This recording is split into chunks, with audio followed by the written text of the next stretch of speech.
me toca moderar esta mesa, pero como a los periodistas dicen que nos gustan las malas noticias, les traje 4 malas noticias.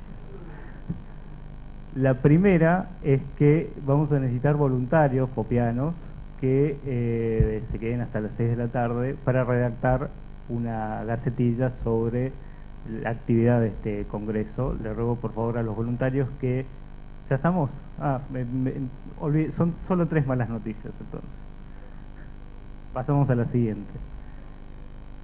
La siguiente mala noticia es que estoy con fiebre, así que pueden hacer un interesante recuadro sobre el moderador afiebrado. Otra mala noticia es que, además de ser miembro de la comisión directiva de FOPEA, yo trabajo en Diario Perfil. Y el señor Fontevecchia es mi empleador.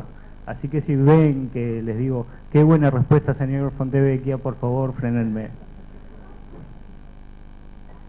Y la última mala noticia es que yo no quería ser moderador de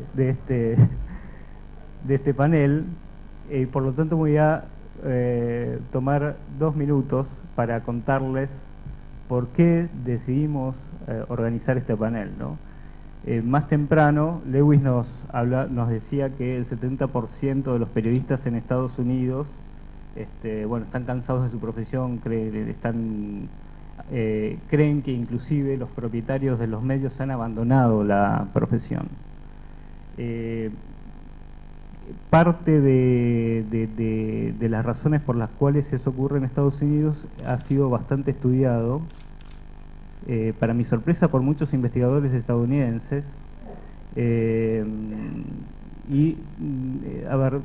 Todo esto termina en una expresión que se llama comercialismo, que inclusive está siendo utilizada por bastantes investigadores europeos, ¿no? Y el comercialismo esencialmente, dicen muchos autores como Picard, Hallin y unos cuantos más, esencialmente se basa cuando se caen las fronteras entre lo que es línea editorial y el negocio del medio o la cuestión publicitaria esencialmente. Parte de eso es lo que nos interesa que exploremos en esta mesa, y obviamente estos investigadores no solamente mostraron que a partir de la segunda mitad del siglo pasado la publicidad en los medios no solamente ha reducido el espacio para las noticias, sino que ha también influenciado sobre qué tipo de noticias, o si son noticias o no, las cosas que se están dando en el resto de los espacios que no ocupan la publicidad.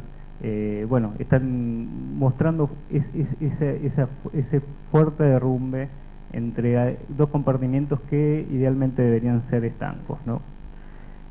Dentro de este tema, y para no aburrirlos y ya ir comenzando con los panelistas, la publicidad oficial es un tema a tener en cuenta.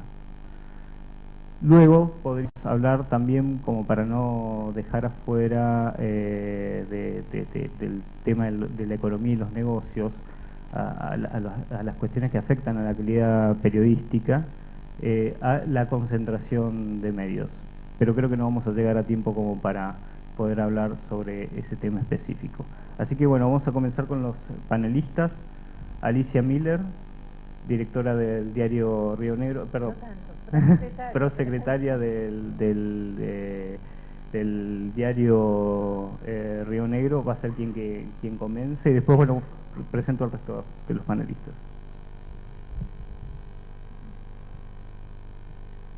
Buenos días. Bueno, es mi intención comentarles los alcances del fallo que fue dado a conocer el 5 de septiembre, fallo de la Corte Suprema de Justicia de la Nación, que hizo lugar a un recurso de amparo del diario Río Negro contra el gobierno de la provincia de Neuquén por la quita arbitraria y repentina de la publicidad oficial.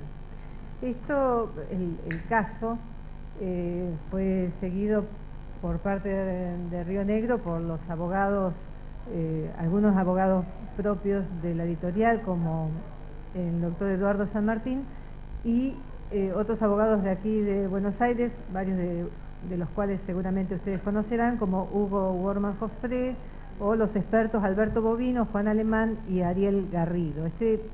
Hay varias circunstancias por las cuales podemos considerar que este fallo ha hecho historia, ha sentado un precedente que no teníamos. El último precedente que había en la Corte era el de Ediciones Platenses, y esto ha ido un paso más allá.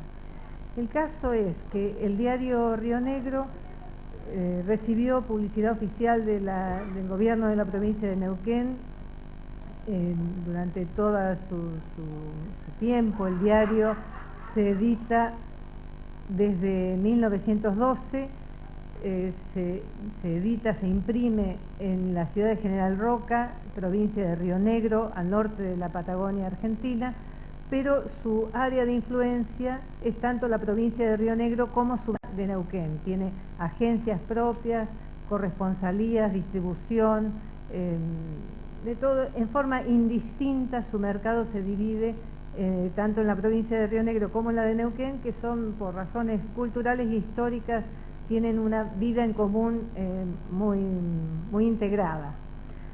Como les decía, el diario recibió durante años publicidad oficial del gobierno de Neuquén. Nunca hubo condicionamientos a su línea editorial, más allá de que hubo sí muchas situaciones de conflicto. El conflicto es algo habitual en la relación entre un medio independiente y un gobierno.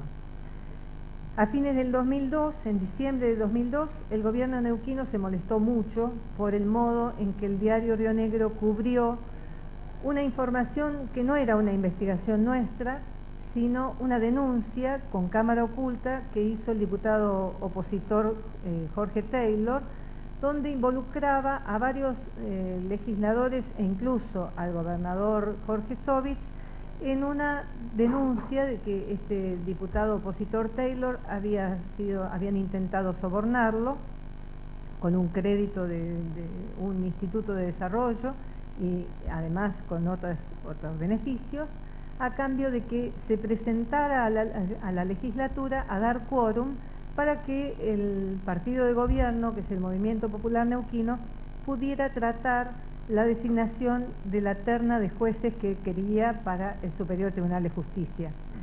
El diputado Taylor hizo la revelación, el diario Río Negro lo cubrió, como otros medios lo hicieron, incluso medios nacionales, porque la revelación se hizo en Buenos Aires, pero por supuesto, como éramos un medio de la zona, le pusimos además artículos de opinión, otros costados que tenían que ver con profundizar las cosas con material propio.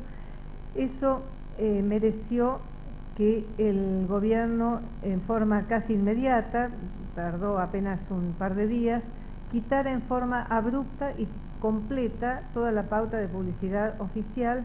Incluso lo hizo explícitamente el Banco Provincia de Neuquén y la Lotería de Neuquén, enviaron notas diciendo no le voy a dar más publicidad, punto.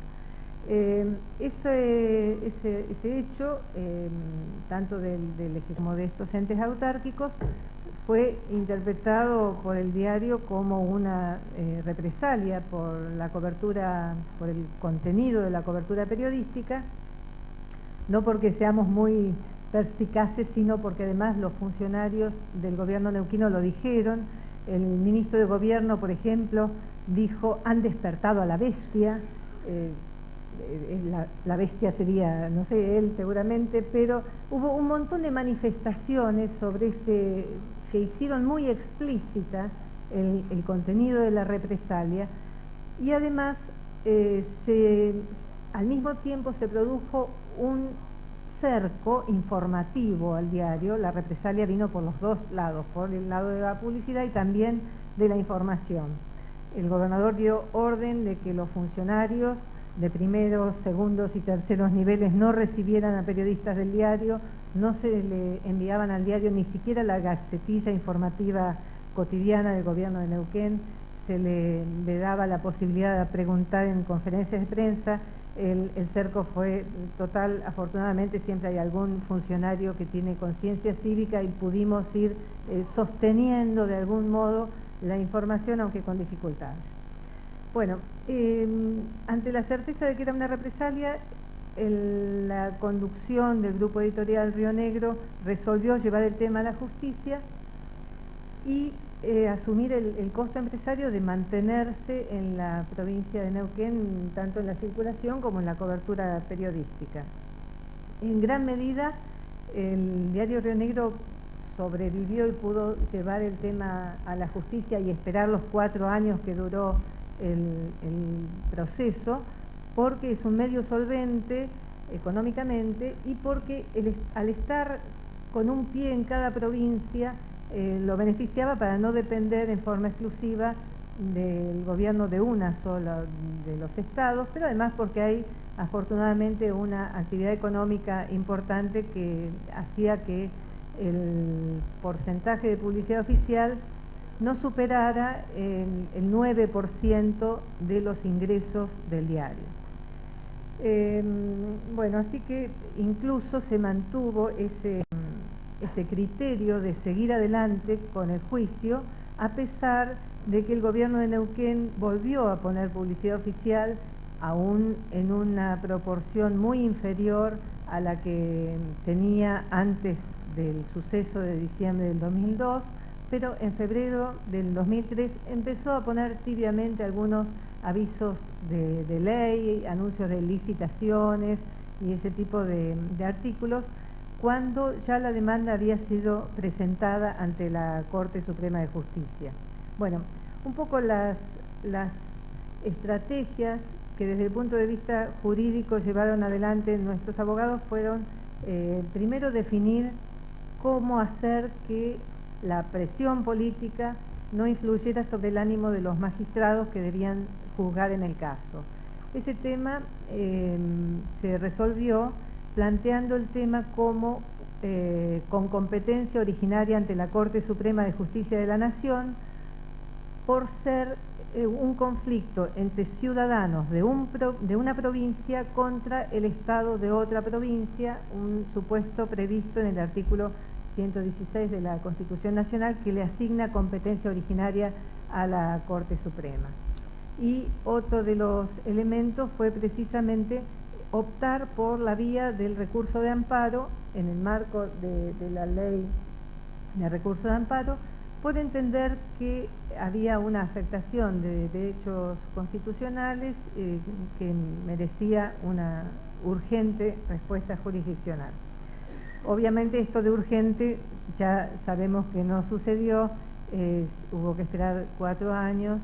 En el marco de todos estos 4 años se pidieron medidas cautelares para que la Corte dispusiera retrotraer la situación al momento antes de la represalia. La Corte no hizo lugar a las medidas cautelares solicitadas por entender que, si bien el recurso había sido considerado admisible, no había una violación flagrante a una obligación legal por parte del gobierno neuquino y por no haber precedentes de jurisprudencia sobre el tema que se estaba analizando. Así que la ley de amparo, que sea una resolución a las 48 horas cuando no hay que producir prueba o 3 días después de producida la prueba, bueno, prácticamente tuvo un trámite ordinario. Después, bueno, durante el proceso también se presentaron varios amicus curiae. Uno fue de la Asociación Periodistas, otro de la Asociación por los Derechos Civiles y otro del Centro de Estudios Legales y Sociales, que argumentaron en favor de que se le hiciera lugar al reclamo del diario. Bueno, en cuanto al fallo, les decía que salió el 5 de septiembre de este año.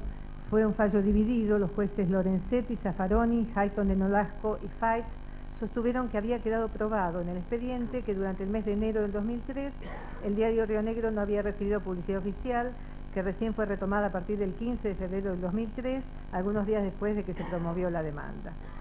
En cuanto a resolver si eso era una lesión a la libertad de prensa y una actitud discriminatoria hacia el diario, los jueces resolvieron que no existe un derecho subjetivo por parte de los medios a obtener publicidad oficial. Sin embargo, el Estado no puede asignar los recursos por publicidad de manera arbitraria en base a criterios irrazonables. La base de esos criterios los tomó del informe anual 2003 de la Relatoría Especial para la Libertad de Expresión de la Comisión Interamericana de Derechos Humanos, que estaba entonces a cargo del doctor Eduardo Bertoni. El voto de la mayoría de los jueces también dijo que no solo se debían atender los ataques directos a los medios, sino también aquellos indirectos, y por eso tomó el artículo 3, el inciso 3 de la Convención Americana sobre Derechos Humanos, sobre aquellos que se valen de medios económicos para limitar la expresión de las ideas, tales como el abuso de controles oficiales o particulares de papel para periódicos, de frecuencias radioeléctricas, etc.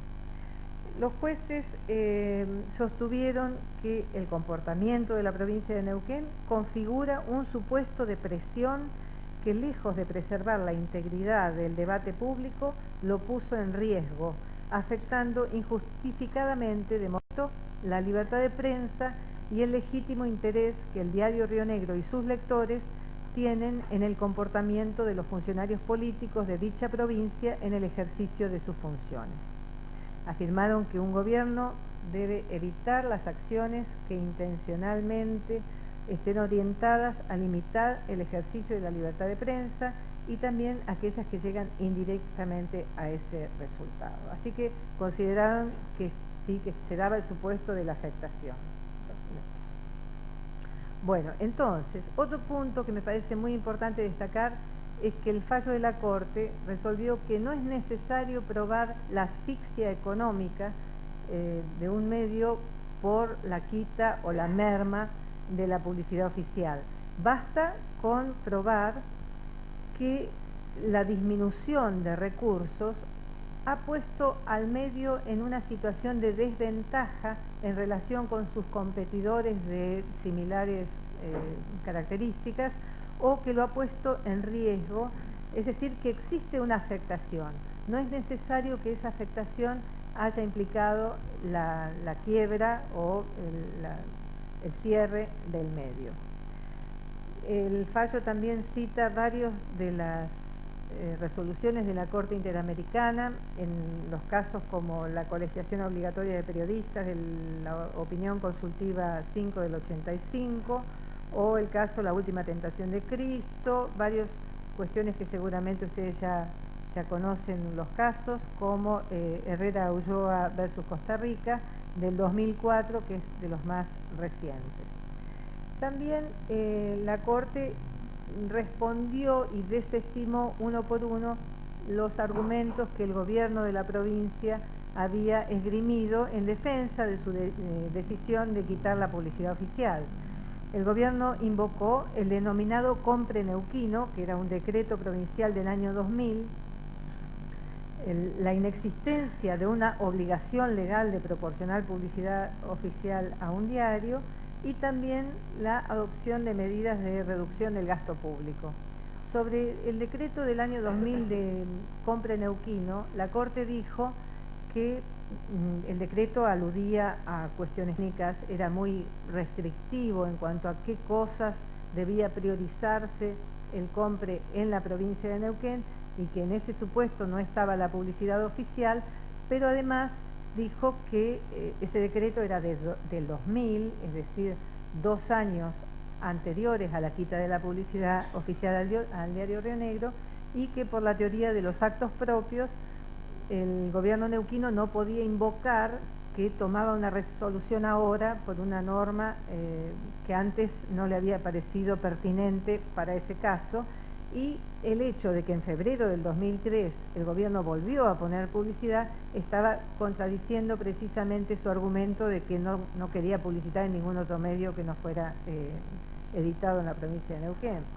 Respecto de la falta de una obligación legal de proporcionar publicidad oficial, la Corte aludió al voto de minoría del fallo de Ediciones Platenses, donde los jueces Petraki, Bosser y no me acuerdo cuál era el tercero, dijeron precisamente que si bien no existe una obligación legal, sí la publicidad no puede ser utilizada como un arma para castigar a un medio. Es decir, una vez que el gobierno sí puede tomar la decisión discrecional, no arbitraria, y vale la diferencia, puede tomar la decisión discrecional de asignar o no publicidad a determinado medio. Pero una vez que la ha asignado, no puede quitarla de una manera que represente, que tenga una vinculación con el contenido periodístico de ese medio. Eso es un aspecto que me parece sumamente valioso de este fallo. Por supuesto, lo que falló también la Corte es que no existía un motivo fundado para privar de esa publicidad y que por lo tanto era el ejercicio irrazonable de facultades discrecionales.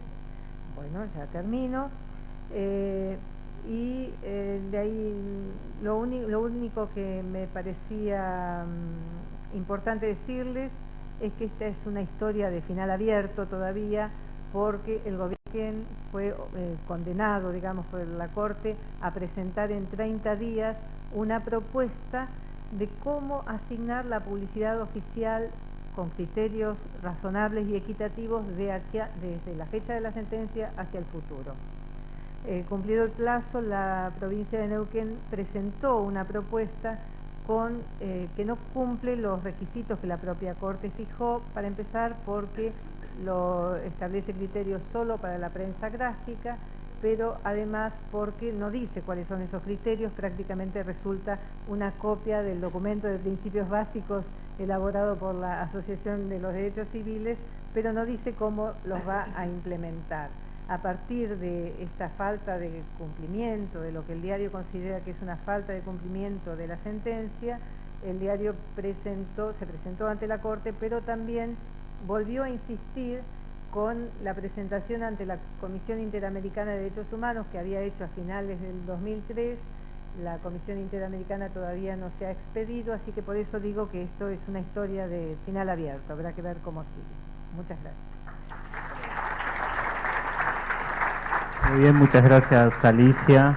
Bueno, un dato interesante que surge de esta exposición es que, bueno, parece ser que era necesario tener espaldas financieras para poder enfrentar el proceso judicial.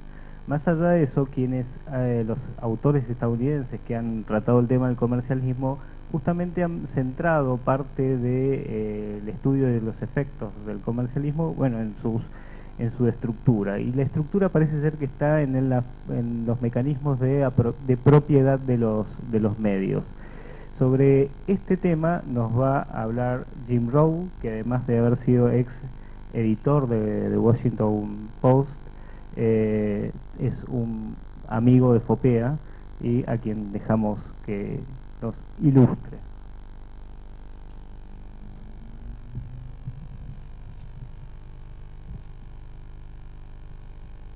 Hola, okay? Bueno. ¿Dónde? Oh, near. Okay, I see. Sí, soy un amigo de FOPEA y hablo español como Chuck, no es suficiente bien para dar mi charla en español, pero voy a preguntas tal vez en español si puedo. Thanks for having me. It's a great honor again. I've been coming to Buenos Aires to work with FOPEA now for almost as long as Danielle's been president. It's a long time. I hope under the new regime we can keep up the relationship because I enjoy it. It's a good excuse to come to Buenos Aires, right? I'm going to talk a little bit about the business model in the United States. I think commercialism seems to have a dirty word here, and I don't see why it should, but that's a different issue. I think one of the problems of Argentine journalism is that it relies too much on government advertising, except for Perfil, perhaps. I understand that. In the years following World War II, there was an explosion in print advertising, an explosion in technology, labor-saving technology, and also an increasing development of monopolies and oligopolies amongst newspapers in major cities in the United States. The result of those factors meant that although a number of newspapers died, the surviving newspapers became enormously profitable. One of the good developments of that enormous profitability, especially in papers like the New York Times, the Washington Post, the Wall Street Journal, and others, was there was a great increase in the quality of news coverage and an increase in the quality of pay, I must say, for the journalists. We didn't get rich, but we weren't poor anymore either. Many people may rightfully mourn the deaths of some of the other newspapers like the New York Herald Tribune or perhaps the Washington Times Herald, which my newspaper put out of business, or the Chicago Daily News, but the surviving newspapers were much better and much stronger. And I think readers were on balance better off. But times are changing. They used to say that owning a newspaper was like being a central bank. You could just print money by just owning the newspaper. Well, now, that business, that curious business that news are in, the two-sided sales of persuading readers to read ads and advertisers to buy readers, is coming apart. Most of the problem, and where they're most apparent at least, are in the big city newspapers, like the one I used to work for. I've retired. And part of the reason I retired I'll come to in a minute. The New York Times, the Washington Post, the Wall Street Journal, several others, are the ones with the resources and also the inclination to tackle complex stories. They maintain big investigative staffs, and they also provide comprehensive day-to-day coverage of events both in the local communities, in the nation, and in the world. The biggest and best of them are important as well because they set the agenda for what is covered by the rest of the media in the United States. The first reading of most news directors of newspaper, or of TV stations, for example, is the morning newspaper. And it's a truism, I think, that for these newspapers to do what they do and do what they do best, they need to make money, because producing good journalism is expensive. It costs a lot of money to be able to resist economic threats, as you've found out. And that means you want to really have a base of advertising that's quite wide, so that if one advertiser, be it a government, or be it an automobile dealer, or be it whatever, you can resist the pressures. But sadly, what's happening in American journalism is that things that were once seemingly, the good times would roll forever, have changed dramatically. And most of the changes in U.S. journalism are what we would call not for the good. Circulation is declining. It's a phenomenon that began several decades ago, but it's accelerated in recent years. Readership is just down. In 1983, I believe, 85, excuse me, the peak of daily newspaper circulation was 62.8 million papers a day in the United States.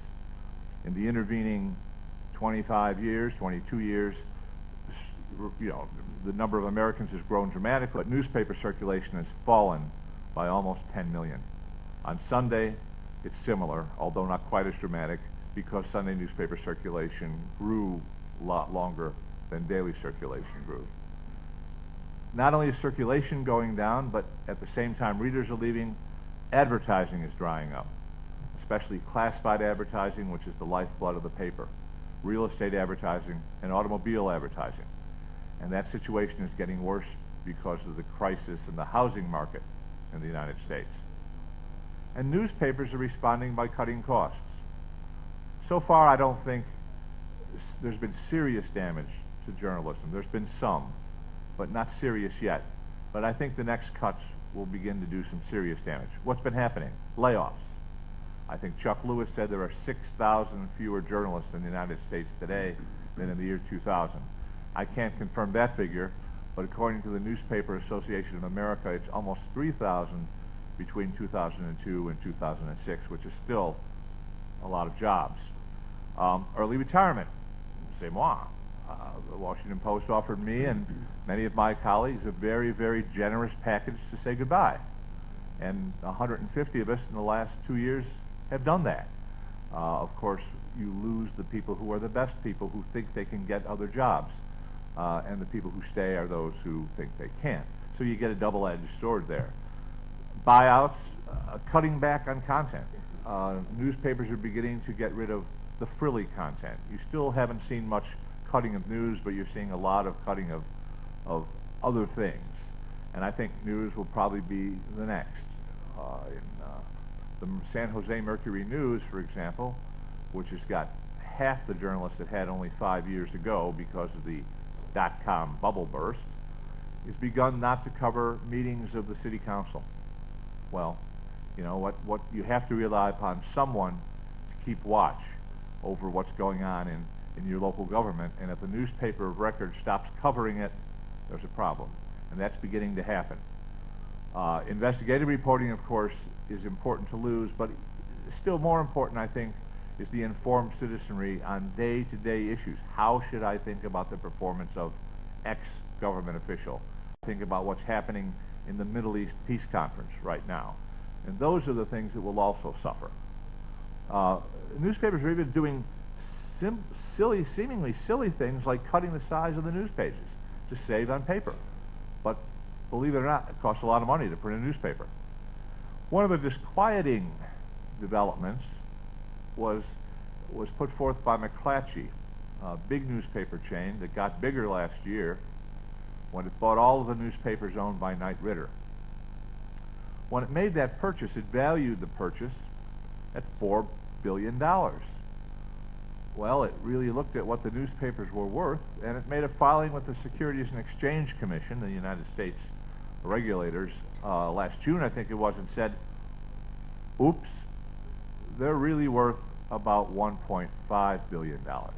So that means the value of properties, presumably analyzed by experts, are much, much less than they were just a few years ago. That's not good if you're trying to continue to produce journalism. And of course, the fifth development is one that we're seriously concerned with, and you probably are to a lesser extent, but will be soon, and that's the growth of the internet. The internet is everywhere, is placing its emphasis. The Washington Post, the New York Times, the Wall Street Journal, they've all decided that the future of journalism is in the internet.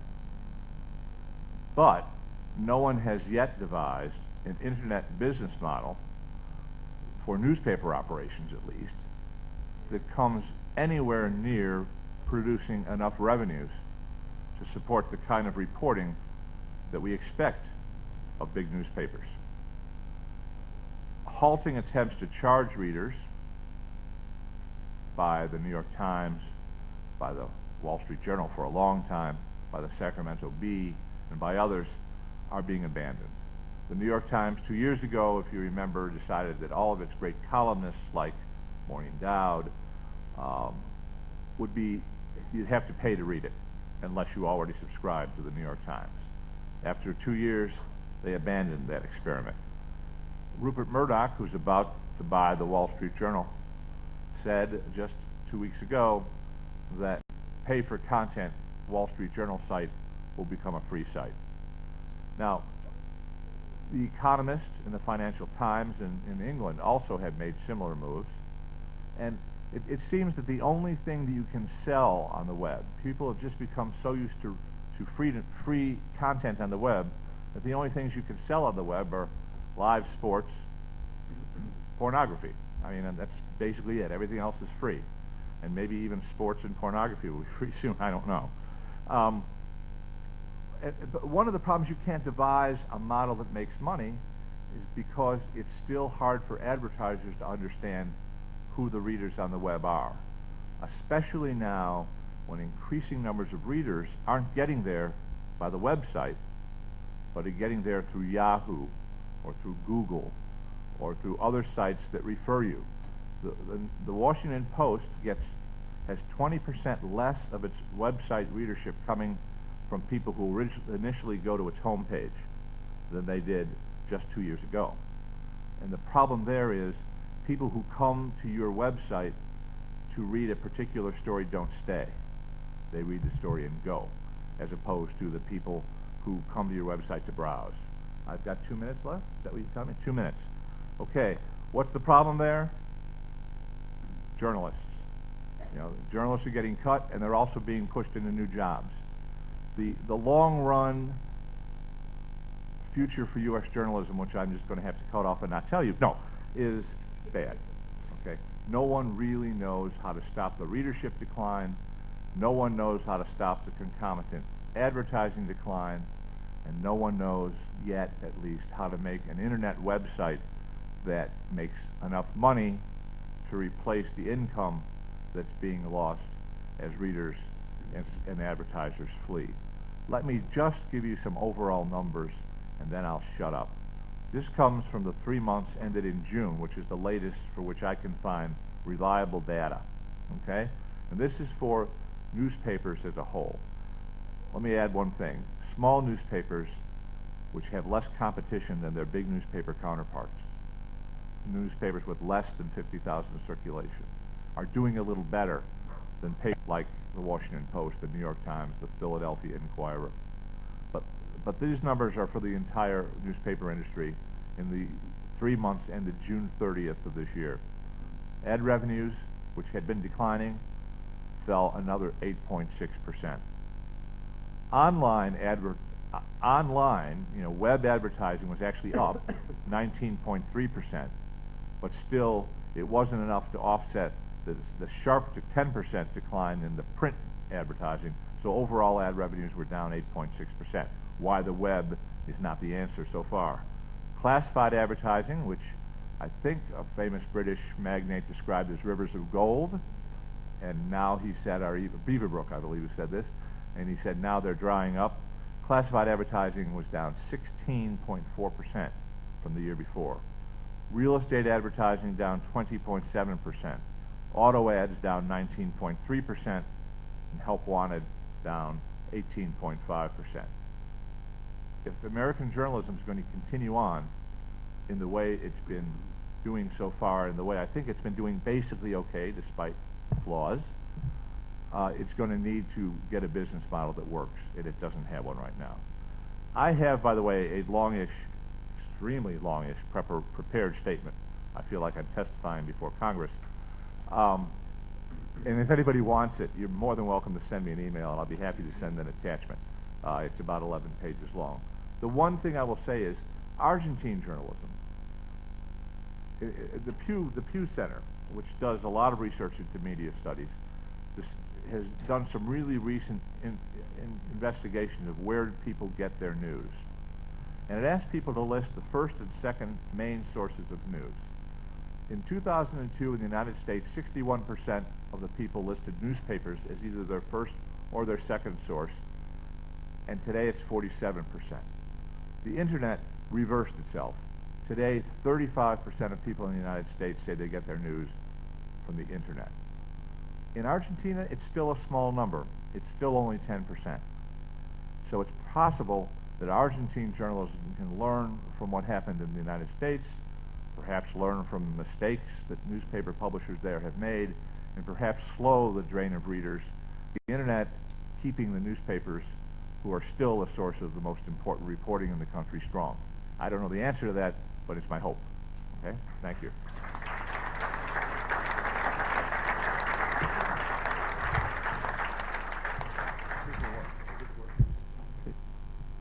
Bueno, muchas gracias, Jim. Además tenemos que agradecer especialmente a Jim, no solamente porque es un amigo de FOPEA, sino porque también es un importante donante para nosotros. Vamos a continuar esta mesa con Jorge Fontevecchia, que es director del diario Perfil, y tengo, según fuentes bien informadas, que pidieron en estricto off the record, me comentaron que nos ha traído un interesante mapa de cómo está la asignación publicitaria en la Argentina. ¿Estoy bien informado o...? Así es. Gracias. Bueno, ¿cómo la publicidad afecta a la línea editorial, ¿no? Escuchamos al gobierno defenderse de las críticas por el uso político que hace con la publicidad oficial,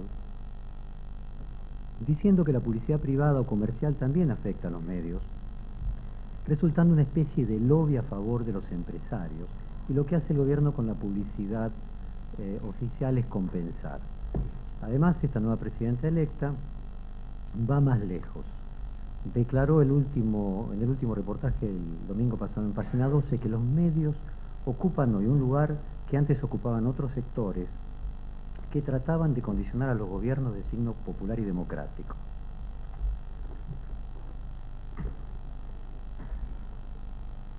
No voy a llegar al extremo de decir que la ideología como la religión son destructivas. Como dijo recientemente en el suplemento de Cultura del diario Perfil el famoso escritor inglés Martin Amis,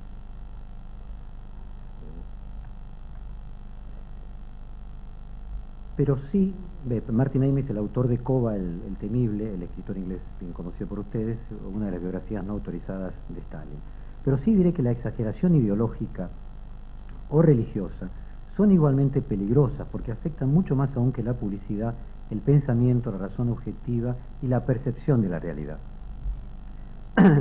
Trataré entonces aquí a FOPEA una presentación con la menor cantidad de adjetivos y la mayor cantidad de números posibles, y pretenderé demostrar que hay dos tipos de medios, los que son, o diarios, los que son comprados por sus lectores o los que son comprados por grupos de presión o gobiernos. A ver si lo puedo demostrar. Como decía la célebre propietaria del diario The Washington Post, nuestro amigo bien acá al lado,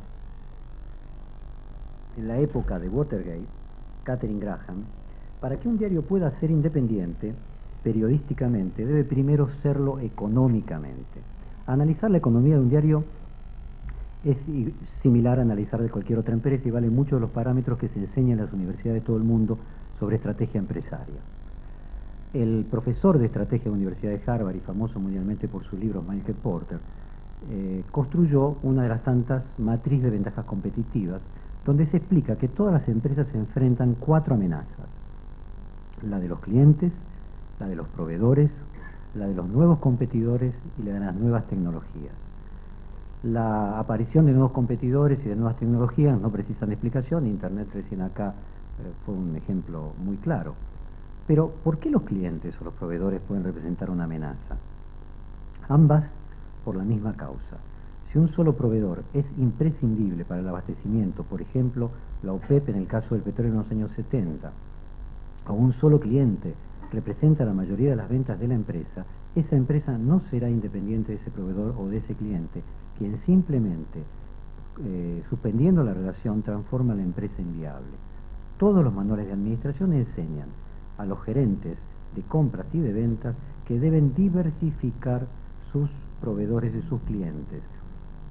Una empresa que tuviese concentrada su provisión o sus ventas sería automáticamente calificada como de alto riesgo para cualquier inversor. La publicidad para un medio de comunicación es un cliente. Si un solo cliente comprase, por ejemplo, el 50% de la publicidad de un medio, ese medio no podría ser independiente. Veamos qué sucede en la publicidad privada en la Argentina.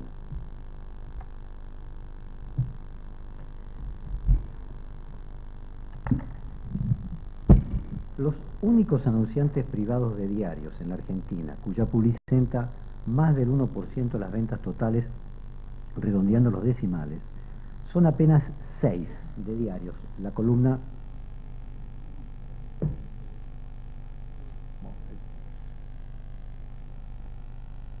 Oh, mi puntero no anda. Columna de la derecha, son 6. La suma de todos ellos juntos no superan el 12% del total de las ventas, de la publicidad de todos los diarios. Estos son 2,7% del total con Quesud, dueña de Jumbo, Easy, Disco y Unicenter. 2,3% del total Coto, 1,9% del total Frávega, 1,8% del total Garbarino, 1,6% del total Carrefour, 1,6% del total Carrefour. Perdón, Telecom. Para completar los 15 primeros anunciantes privados, los que siguen lo hacen con 1 o menos de 1% del total y son CTI, Megaton, Newsan, Sony, Telefónica, Repsol, Banco de Galicia, Banco Santander y Renault. Todos juntos sumados, los 15 mayores anunciantes privados de diarios del país rondan el 18% del total de la publicidad. Michael Porter podría rápidamente concluir que los diarios Clarín y La Nación nada tienen que temer, por ejemplo, de Telecom o Telefónica, sino por el contrario, mucho más tiene para perder Telecom o Telefónica si se enfrentaran con Clarín y La Nación. Ellos representan apenas el 1,6 y el 0,6 de la venta de publicidad de estos diarios, y no afectaría en lo más mínimo sus economías. Es más, no pocos anunciantes se sienten incómodos con lo que denominan una actitud poco amistosa hacia las empresas y siempre a favor de los consumidores o de los trabajadores del diario donde más publicitan, más publicidad privada colocan, que es Clarín. Pero los anunciantes no pueden darse el lujo de perderse esa audiencia. Hace unos años la justicia falló a favor de Clarín en un amparo de otro diario que lo acusaba de abusar de su posición dominante por impedir que los anunciantes de electrodomésticos hicieran avisos en otros medios. Para Clarín, Garbarino, por ejemplo, solo representa el 1,8% de sus ventas, mientras que para Garbarino, Clarín representa la enorme mayoría de su inversión publicitaria y una parte muy importante finalmente de sus ventas. Clarín, siguiendo la matriz de Porter, Clarín puede vivir sin Garbarino, pero Garbarino no puede vivir sin Clarín. Por tanto, la línea editorial de Clarín y La Nación no está influenciada por la presión de ningún anunciante privado. Veamos ahora qué pasa con la publicidad oficial. Primero debemos observar que existe una dicotomía entre el objetivo declarado y el encubierto. Es una obviedad lo que digo, pero bueno, es importante repetirlo. La publicidad del Estado tiene por objetivo garantizar el derecho a la información publicitando los actos de gobierno, pero su objetivo encubierto termina siendo premiar o castigar la línea editorial generando autocensura. También hay otros factores condicionantes, como muestra este slide, pero no son el motivo de esta presentación. Para comprender la influencia de la publicidad oficial debemos colocar la publicidad en contexto del total de la publicidad, y sobre eso es lo que me voy a enfocar ahora. A partir de 1998 la publicidad total comenzó a caer, acompañando la caída de la economía en su conjunto. En 1998 fueron 3.500 millones de pesos, en 1999 un 2% menos, en el 2000 un 12% menos, en el 2001 un 14% menos y en el 2002 un 41% menos, alcanzando ese año el piso histórico inferior a los 2.000 millones de pesos. En 2003 aumentó 51%, aumentó 26% en 2004, el 30% en 2005, el 20% en 2006 y se estima que terminará aumentando el 15% en 2007, alcanzando una cifra superior a los 5.000 millones de pesos, aumento que desde la devaluación hasta hoy pasó de 2.000 millones a más de 5.000 millones, equivalente al 241%. Estos 5.000 millones de pesos son la inversión real neta en publicidad después de descuentos sobre tarifas brutas, comisiones de agencias, bonificaciones por volúmenes, canjes y autopublicidad. O sea, esta es la cantidad que reciben los medios. Pero cuando se habla de la inversión total en publicidad, las distintas organizaciones de medición que hay en el país, Asociación Argentina de Agencias de Publicidad, Cámara Argentina de Anunciantes, Monitor de Medios de Publicidad y otras, informa la inversión bruta que surge de multiplicar la cantidad total de segundos emitidos y centímetros cuadrados publicados por la tarifa bruta. Como es lógico, ninguna de estas mediciones sabría cómo separar los canjes, los autoavisos de la publicidad vendida o los descuentos sobre tarifa que se practican en cada medio en negociaciones con cada cliente, y mucho menos las bonificaciones por volumen que dependen casualmente del volumen de cada cliente, comisiones de agencia. Y un ejemplo claro, vuelvo 3 slides para atrás, fíjense en la columna de la izquierda ahora, o sea, no de diario sino la general, son los dos mayores anunciantes privados del país. Unilever, dueña de ADEA, ALA, AXE, SICA, SIF, Comfort, Dove, Dry, Hellmann's, Impulse, Nor, Liptul, Lux, Maicena, Pon, Rexona, Sabora, Skip, Suave y Vivere. Y Dadone, dueña de Actimel, Activia, Danonino, Danissimo, Dacol, Danet y decenas de lácteos, que concentran su inversión publicitaria en televisión, no en diarios. Es tanta la publicidad que ellos hacen en los canales, y por eso ustedes ven tantos avisos de yogures y limpiadores, que representan para la televisión el 7 y el 5% respectivamente del total de sus segundos, y juntos 10 veces más que cualquier otro anunciante, por lo que los descuentos de volumen que obtienen estos anunciantes, reduce su tarifa al 70% de un anunciante normal. Y obviamente esto no lo puede medir las mediciones que antes mencionaba.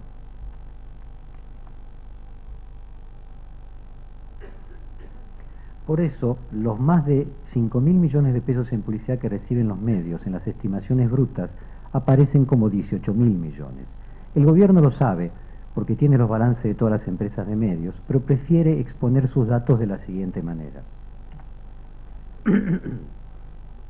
Primeros 10 meses del año 2007, total de la publicidad oficial 308 millones de pesos, total de la publicidad privada y oficial 15.000 millones de pesos, o sea, los 18.000 si fueran los 12 meses y no los 10 meses de enero-octubre.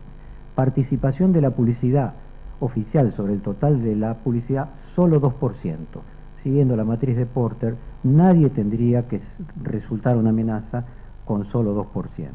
Veamos ahora cómo es en realidad. Cuando el gobierno informa publicidad oficial, se refiere exclusivamente a la publicidad del gobierno federal. Excluye gobiernos provinciales, municipales, licitaciones, fideicomisos, entes autárquicos, empresas de capital estatal y empresas de capital mixto. Por ejemplo, Banco Nación, Banco Provincia, AISA, que es Exarina, y tantísimos, pero tantísimos anunciantes más. Un ejemplo, por ejemplo, de las licitaciones que hablaba